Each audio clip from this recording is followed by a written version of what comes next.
L'Assemblea Nacional de Catalunya qualifica la Via Catalana com la mobilització més gran de la història de Catalunya, assegurant que ha superat el volum de gent que es va mobilitzar l'any passat a la manifestació de Barcelona.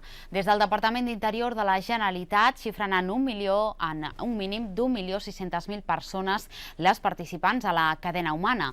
A Badalona s'hi havien inscrit 10.000 persones, però segons l'Assemblea hi van participar moltes més. De fet, calculen que a tota la zona metropolitana nord s'hi van adherir entre 250 i 300.000 persones. Dels 400 quilòmetres de la Via Catalana, 5 eren a Badalona. Des de Montgat i fins a Riera Canyadó, creuant Badalona pel passeig marítim i fins a arribar a Sant Adrià de Besòs.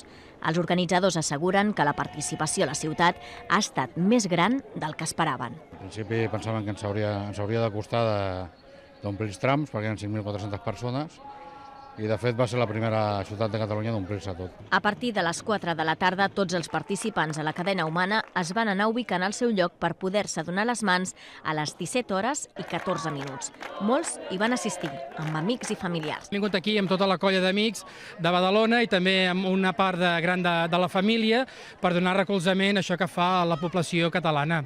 Les estelades i els crits d'independència van ser protagonistes de la jornada, que va transcórrer sense incidents i en un ambient festiu.